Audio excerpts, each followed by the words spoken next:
For the record, no one needs to be fixed. Nothing needs to be fixed. Nobody is broken. This is one of my big missions on this earth. If you are here and you are listening or watching us right now, you are whole, you are worthy, you are enough.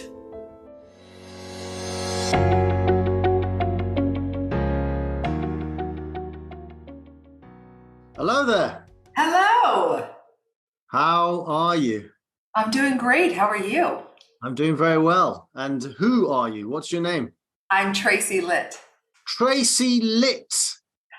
And by the background, you are, I believe, a spiritual individual. Would that be correct? Yes, it is. Okay. And what type of spirituality are we going to talk about today? The kind that is the foundational truth that we are all connected to. I am a science and spirituality teacher and a success mentor for entrepreneurs. Magnificent. And what type of stuff do you kind of help people with? All of the incredible inner stuff, healing trauma, using your mind like a tool, shifting your paradigm on fear, and what it means to embody your next level before your current reality shows you that it's safe to. Amazing. When you said healing trauma, my brain immediately went to how do we heal the trauma of the past few years? Because yes, there's been much trauma throughout history, right? But specifically, how do we heal the trauma of what happened with COVID? How do we heal the trauma of what's happening in the political world? How do we heal that? Yeah, it's such a gorgeous question. So let me start big and then go a little bit more practical. If we all wake up to what these beautiful things have delivered us, that's how we actually start to heal as a collective, right? We wake up to what wasn't working before these couple of years have occurred, to embody new paradigms and stop living in limited ways, to become highly compassionate as a society and a culture. We need to, the past couple of years I've been describing as like the universe shook the earth like a snow globe and went like this. What are you guys going to do with this now? Right? So if we're listening, we start the collective healing process by paying attention to the gifts of it and where it was pointing out our opportunities for being different. That's the big one. And from a how do we do that? Like how? Because I'm the queen of how, right? Like information without application is useless to me. Like let's move into some practical application. The first thing we get to do in healing our trauma individually that has happened over the past couple of years is to feel what needs to be felt through our bodies. No more thinking, no more analyzing, no more like, let's discuss it and ask 176 people what I should do. Pure, unadulterated, primal, emotional release. That's the answer. I had goosebumps when you were saying that. That's something I've done. I felt it. Sometimes it has not been pretty, but I've felt it. I've faced it. I've shared it. I've felt it. But most people will never go there. So the question I have for you is, how can you gently guide people to actually go there? Yes. Let's start with it's safe. What we get to do is create safety around this concept. So many of us, and this is part of that bigger overall healing that we were just talking about, right? One of the things that it's whispering to us is stop living in the neck up, right? Like that's all of us until you wake up, right? You have a body. Being connected to it is safe. feeling the suppressed and repressed emotions of the past 4 decades of your life is safe. You're not going to be uncontrollable. We start to hear all the voices of our upbringing, society around us, right? Suck it up, and people are going to think you're crazy, and don't scream that loud. Or if you have to cry, don't let them see you sweat, go cry in the closet, and all of this, like the programming of all of our lives. So we have to start with, it's safe for you to feel what needs to be felt. It's safe to move out of self-judgment, so you can feel everything that needs to be felt. And then little by little, work ourselves up to, like, let's say we're going to do a screaming release, which I guide a lot, and I love it. Like, I'm at the point now, Leon, where no one in my family even asks what the hell are the noises coming out of her office. Like, nobody even asks anymore. Wasn't always that way.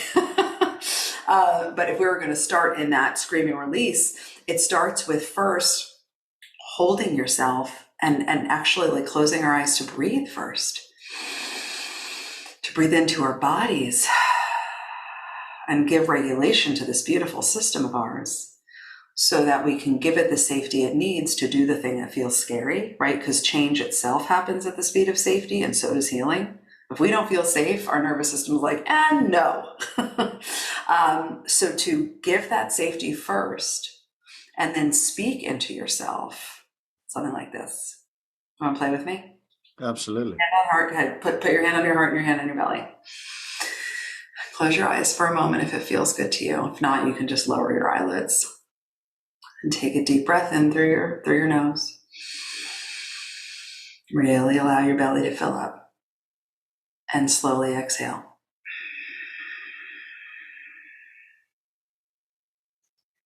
And when you're ready, take another deep breath in.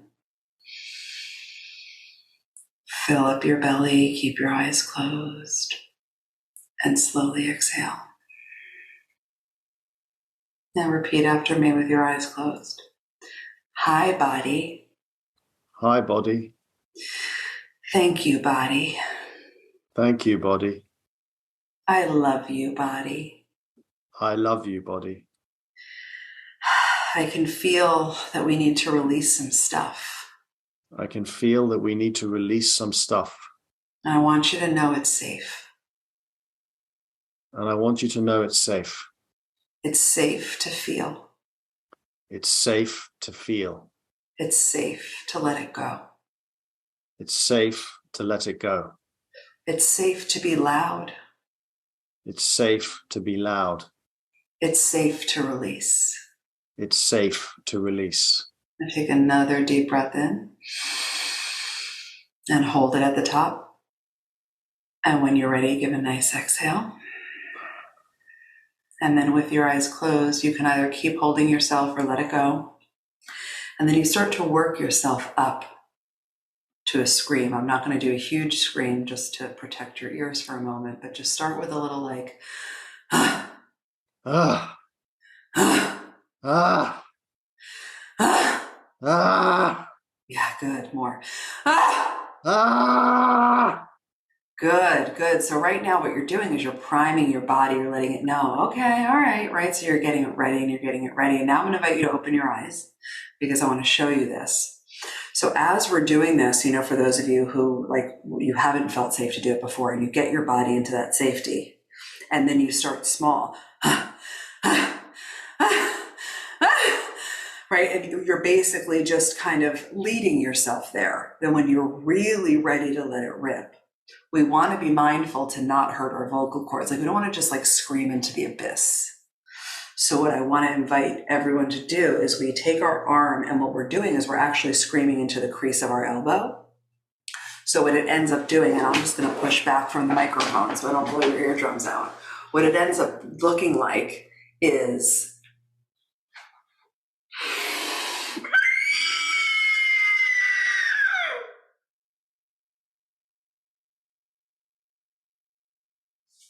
and then shaking your body out and doing it again and again and again until you feel like, yeah, I moved some shit around and I don't have anything left that needs to come out right now, because feelings are meant to be felt until they no longer need to be felt. And your body tells you when that is. Can I do that? Please. Okay. So Please. But take a second first. Hold on. Yep. Take a moment. Okay. And when you're ready, take a deep breath in and then let it rip into your arm. Okay. Stay there for a second. Take another breath. Give yourself a moment. If you have more in there. Good.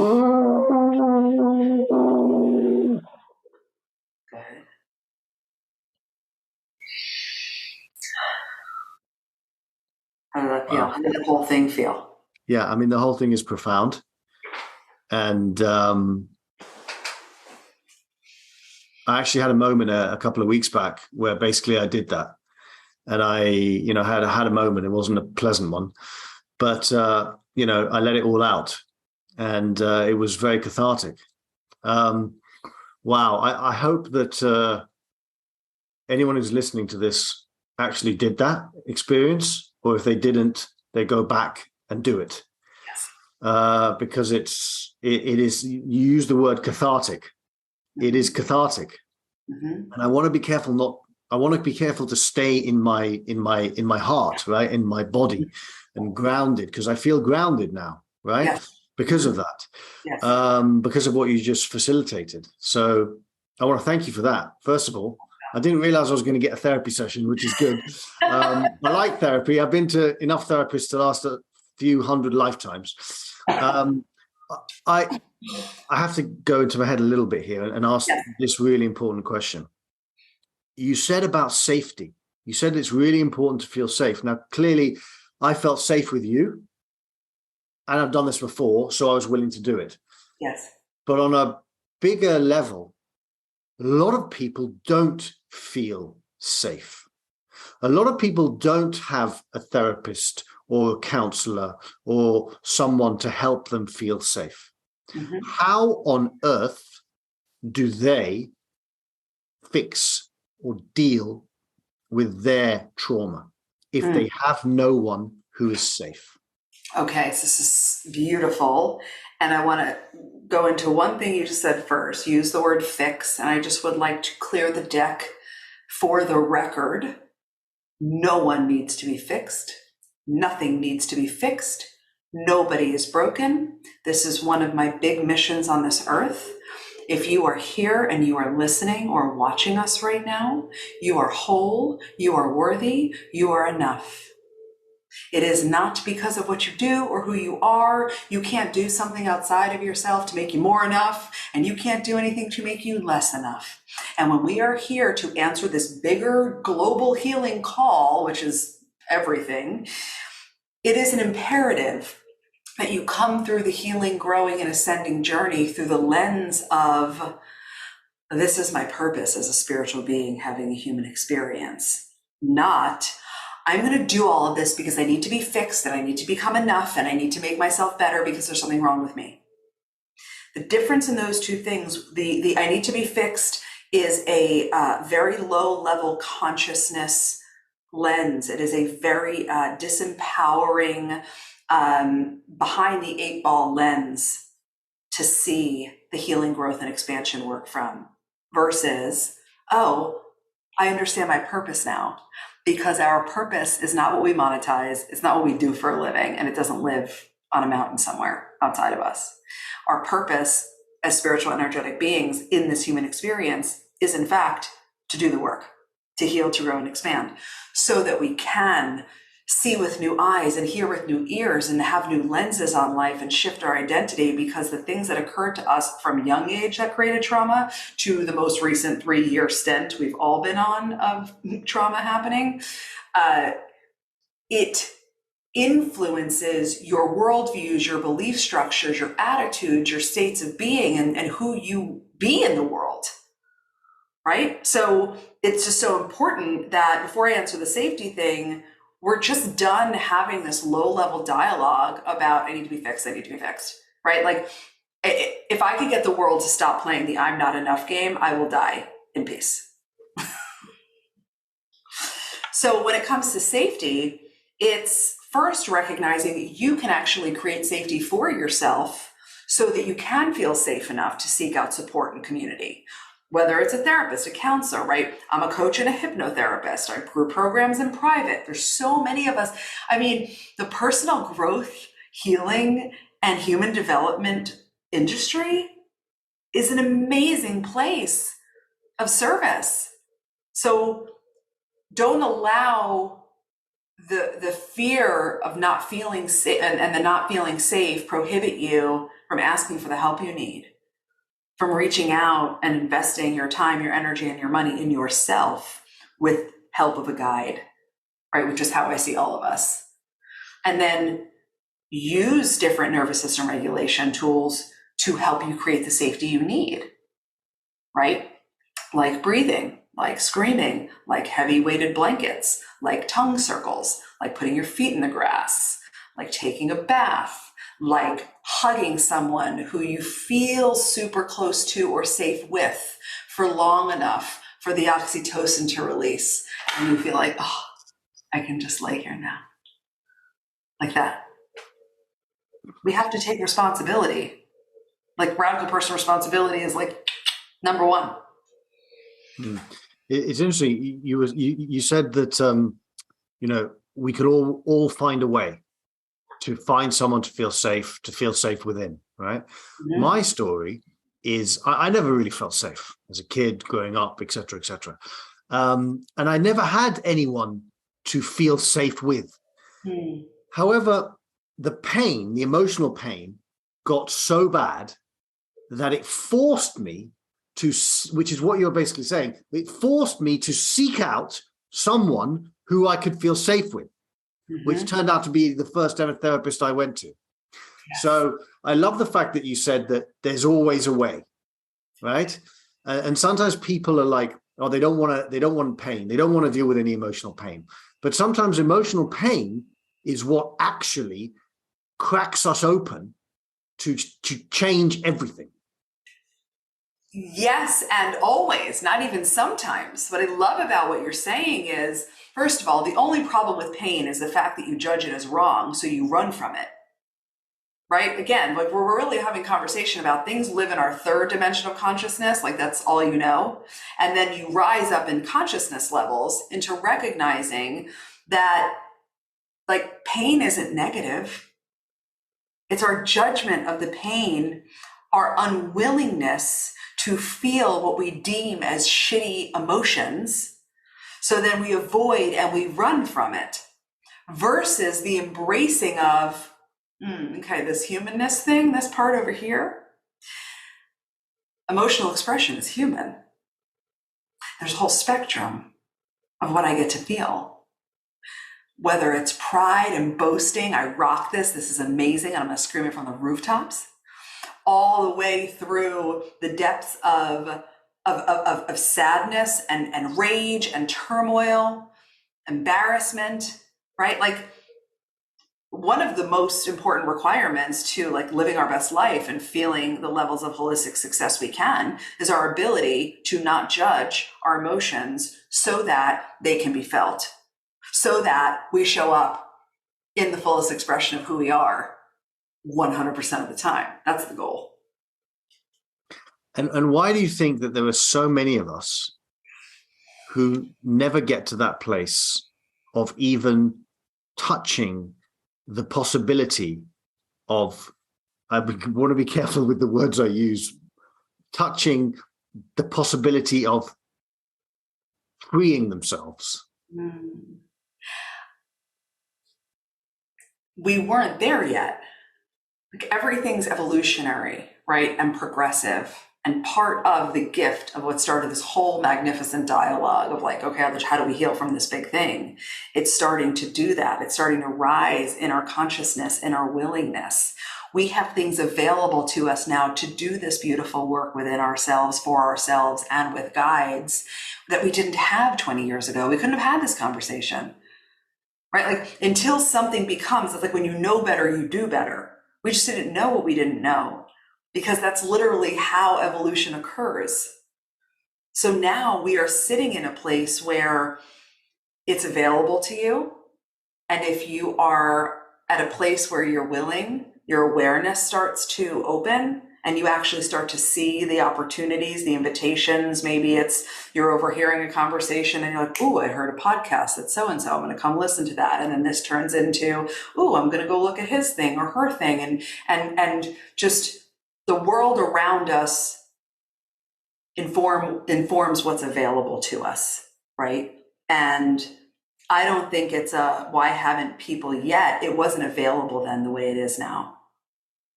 So the more conversations we can have like this and have them in public forums where anyone can listen. Awakening, awakening, awakening, awakening, ripple effect, ripple effect, ripple effect. And that's ultimately how we raise the consciousness and the frequency of our world and actually leave it a better place. We have to do the work. That's our generation's divine responsibility. So it seems that you have a lot of optimism. And I consider myself to be optimistic, yet with what I see that's going on in the world, I feel less optimistic. I don't feel pessimistic when it comes to helping individual people, right? Mm-hmm. That clearly can be done. I feel pessimistic when it comes to societal stuff. And I see some of the things that are going on, and it's just shocking. Mm-hmm. You know, I'm a student of history. And I've been to Auschwitz. I've been to the killing fields. I've seen some pretty bad things. Mm-hmm. And it seems that on a societal level, we are blindly walking towards something highly unpleasant. How on earth do you stop that? Or is it not possible to stop? Yeah, so what you're saying, I resonate with deeply. My grandfather was in Auschwitz, lost both his parents and his brother. And it's not about stopping it. It's an invitation for compassion. It's an invitation for recognizing whatever attitudes and judgments and ways of being that we've all been operating in need a magnifying glass and some serious honesty and assessment, because it's all contributed to where we are as a people and as a society. And this, to me, it's not even just about optimism. It's about like, there's clearly no other choice but to change. If you're awake and breathing, you see what's happening here. So if we are pessimistic about it, or we allow it to consume us down the rabbit hole of hell, it's unhelpful at large, and it's unhealthy for our individual and our environment, which brings us back to release. So then what do you do then? What do you do then when an external variable comes through, like one of the huge ones that have happened recently, and you literally feel shocked, in awe, enraged, you want to kill people, you are losing it? Okay, been there, yay, because we're human. Feel the feelings. Do the release work. So then you are clean and clear on your inner environment so that you can make conscious choice. You can choose perspective. You can be productive. You can volunteer your time. You can make new choices. You know, to those who actually want to hear what you're saying, that's beautiful. Mm-hmm. And people will listen, and people will, maybe do some research, maybe become better. But to those that are not willing to listen to what you're saying, mm-hmm. And will never listen to what you're saying, how on earth, and there are many of them, how on earth does one deal with that? And this is a historical issue, right? This isn't just like right now. Yeah. This is for thousands of years. This is forever. This is humanity. Of course. You can't put your focus and attention there because it's maddening, and it's trying to argue with reality and control something that you have no control over. And the only world in which any of whom you were just describing, the unwilling to listen, if there's going to be any shot we have at helping the unwilling become willing, it is only going to be through compassion and modeling for ourselves. It is never going to be by adding resistance and friction to that which is already shut down. You know, I agree with that. It's interesting how we went from we're in this place now. We're on the cusp of whatever. But surely Mandela, right? Mandela was a man of spiritual grace. Yes. Mandela was a man who showed the way, and ultimately he succeeded, right? But also he didn't just lie down and let people walk all over him. Of course, boundaries. So how do you have compassion for someone and also have a boundary that if they cross, there are serious consequences? Well, boundaries are part and parcel to compassion, because if you're letting someone cross boundaries or shit on you or whatever, like it's over. You know, that's not honoring yourself. And it's the ability to lead with compassion isn't saying I agree with you. The ability to lead with compassion is simply going, hey, you're a human and I'm a human. Cool. That's it. Right? And then a deeper understanding that everyone in the world is a product of genetics, biology, their first families, our patriarchal society, right? The belief structures that people are walking around with, they didn't choose. Someone bequeathed it onto them, right? And what kind of perhaps feelings of unsafety might they be struggling with I don't even know if I believe this, but if I don't believe it, then I'm out from the people who love me and all the different, I mean, we can talk for days about the complexity of this, right, internally. But ultimately, compassion is humanity. And if this world is screaming for one singular message, it's that. It's the only way unity comes together. And to your point before, like, it doesn't mean it's not happening in our lifetime. Let's not be crazy. Like, this is going to be cumulative and progressive over space and time.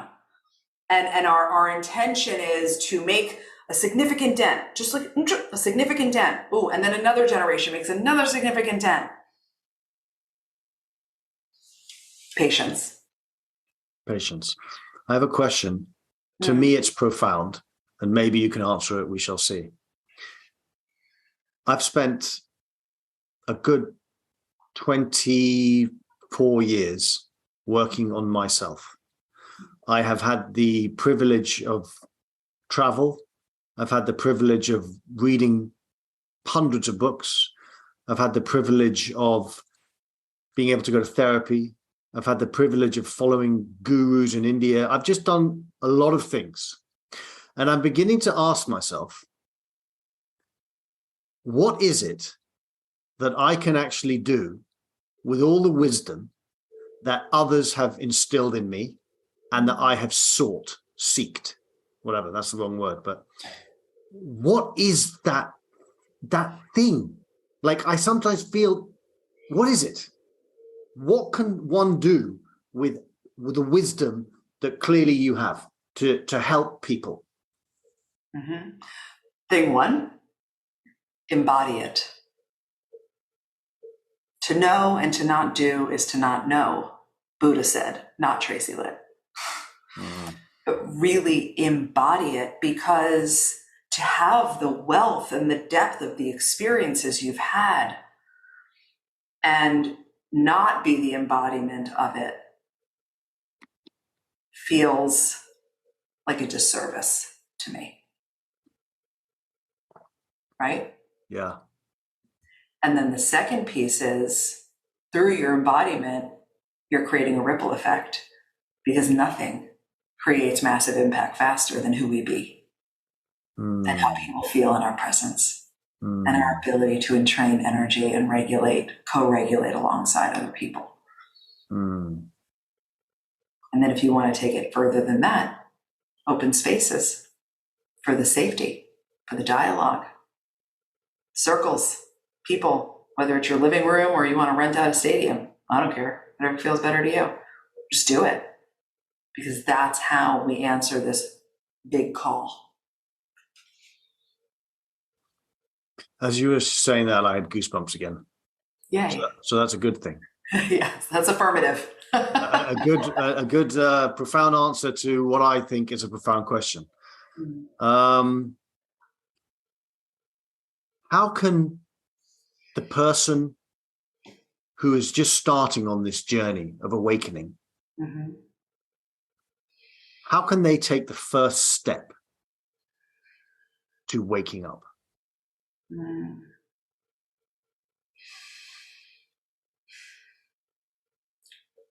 Grace. Because what I'm going to be asking you to do is start to allow yourself to notice, because that really is the first part. Well, it's the first part and actually the most necessary, consistent part throughout.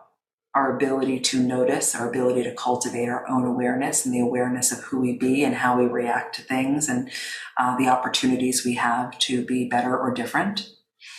And in order to notice and be able to build your notice muscle, you must employ loads of grace for yourself. Giving yourself grace, giving yourself love and kindness. Our conditioning wants to notice we did something, beat yourself up. Notice something fell off, treat yourself badly, right? We have been pushed through this lazy river culture of shame and guilt and shame and guilt and shame and guilt and shame and guilt. And it's unnecessary. So when you're starting to grow, again, not having it perpetuate through a lens of fixed, broken, or like yucky feeling things, lower level things, it's to be able to do it while giving yourself grace and saying, I'm so grateful that I'm starting to wake up. I'm so grateful that I'm becoming aware that there are even like levels of consciousness. There's perspective. There's meaning. I get to choose. Whoa. Right? That thing that happened to me when I didn't make the cheerleading team when I was 11, I'm still holding that. Whoa. Not, whoa, I can't believe this. Oh my God, I have so much work to do.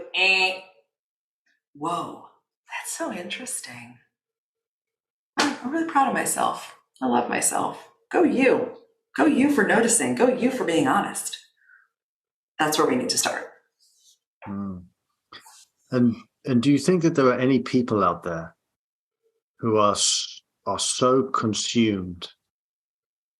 I'm going to call it the dark side. That's probably the wrong way of saying it, but I'm going to call it, right? Cool. That are so consumed by the dark side that there's no hope. Of course. Of course. And here's what I'd like to speak to on that. Our dark side is just as important as our light. And as soon as we stop hiding, diminishing, denying the darker parts of us is when you move into unconditional self-acceptance and love, which is when you can be on your journey without thinking you need to be fixed. There's nothing wrong with you. Things went down. That's what life is. Life is lifey. I like to say life is lifey, and things went down, and you develop certain perspectives about yourself, certain decisions about your identity, certain beliefs, etc. And none of those are real unless you make them real. So starting to embrace the beauty of the dark side, because we need the contrast. If not, life would be, we wouldn't even be here. Like, what would we need to talk about without contrast? Nothing. And then even like in the spirit of what's happening with you and I right now, naturally, we're starting to smile at each other. Allow playfulness to be paramount. I teach levity, like as a concept and as a how, because at the end of the day, the only truth is no one's getting out alive. Like literally, you can't even, the old adage, like the only thing that's truth about life is death and taxes. Like, no, taxes, that's not even truth, depending on who you are and what you choose to do or not do. The only actual truth there is death. And it's okay to use that as, okay, I can take everything a little less seriously now. Let me add some levity. Let me just chill out. And it's super helpful. And it's an instant safety inducer. for your nervous system. Play. Play. You get out of your mind and into your heart. Totally. When you play. Totally. And you get out of the conditioning of the seriousness that's part of I visualize it as, we all start out and we get pushed down this societal lazy river. And everyone just goes, because who questions it? Because, the world isn't like people that stand in their power and question things, right? So we need more people getting off the raft from the river and taking a look and unpacking the shit that you've been carrying your whole life and what's going on and starting to do the work of us. That is the only way. That is the only way. And that is why part of my mission is stop talking about purpose as this external thing. What we're really all here to do is work on ourselves, because that's how we change. I love the way you talk about the lazy river and society. A couple of months ago, and I've shared this a few times, but a couple of months ago, I decided to stop watching the news. And by stopping to watch the news, first of all, my nervous system calmed down a tremendous amount. And secondly, I started to realize that we're not as free as we think we are, because the news is pummeling us with stuff every single moment of every single day. And we think we're free. But as a human being, if you keep on being told certain things time and time again, that's what you start believing. And it's only when you turn off the news that you start thinking to yourself, oh, maybe I wasn't as free as I thought I was, because they were telling me what to think, what to believe, how to act, how to be, etc., etc., etc. And the way you explain the lazy river is such a beautiful way, because we're not even aware that we're in this lazy river until you get off it, until you stop watching the news, until you stop using Facebook, Instagram, Twitter. And so all the madness that's being put into your brain is stopped. You literally are not free. Yes, exactly. And to me, that's what the personal growth industry is here to do. Right? Because if we don't start, we already know what happens when we don't question. We're living in the current reality that we're living in. That's a byproduct of limitation, of low-level consciousness, of being steadfast in your belief structure, in not wanting to change your mind, in not wanting to be wrong. It's basically a manifestation of ego and fear. The more you grow and expand, we're talking about, we know what that looks like. Saw that movie. Don't want to see that again. What would it look like to be driven from soul and love? Now, not everybody is going to hear that, and that's okay. It's like a dog whistle. Only those that are ready can hear. The intent and the hope is that more and more of us get more and more and more ready and step off the lazy river. Because the other fun fact is, once you do step off the lazy river and you get a little bit of perspective, you are not getting back in that lazy river. It's just not going to happen. Like, it just feels too damn good over here. Absolutely not. 100%. So can you give everyone listening some homework? Like a one piece of homework that will start the process of freeing us. What would that one piece of homework be that they can go out into their world? Can I give two? Do? Can I give two? Yes, you can give two. Okay, cool. So one is like a free-flowing stream of consciousness journaling vibe of, who would I be if I believed in my inherent wholeness and worth? Who would I be? Because the answer is whoever the hell you want to be. It's on, right? But really, like, get into the juiciness, because the stream of consciousness that comes from something like that starts to show you all of the places where you're shoulding and you're settling and you're not really jiving in your own joy and in your own, like, if I was whole, I would have started that business. Who would I be if I was whole? If I believed in my wholeness, I would have left this marriage a decade ago. I would open myself to love. I would say yes to that retreat. I would shut my computer down and, like, actually take a vacation. That's the stuff that I'm after. So do that. It's just a big, beautiful, because in it is kind of like your blueprint. And then the second thing is start breathing, similar to how we were at the beginning. Start breathing deeply into your body 4 to 5 times a day. Put a reminder on your phone and start dropping in. It regulates your system. It gets you out of your head. You start to have this kind of like feeling of connection with you with you, for you, inside yourself. Because when our eyes are open and we're paying so much attention, I mean, like 11 billion bits of information on average is coming in. And you can only actually take in 40. Let me just be clear about this. 40 bits is what you can actually perceive when there's like 11 billion floating around constantly, right? So I'm asking you to shut it off, shut it down, go inside. And you take these breathing breaks inside yourself 4 to 5 times a day, your life will change. You won't have to do anything else. It'll start with that. I love these types of conversations. Clearly, you and I, prior to 43 minutes ago, had absolutely no idea who each other were. And 43 minutes later, I feel like I've known you for a long, long time. And it's far beyond the mind. It is a heart-centered connection. And you've said some absolutely magnificently beautiful things. And I feel like we're connecting in the world beneath the world, as I like to say. Yeah. Absolutely. Yeah. And the more people that can get to that place, as you say, the more hope that we will have. And it was really an honor and a pleasure to speak to you.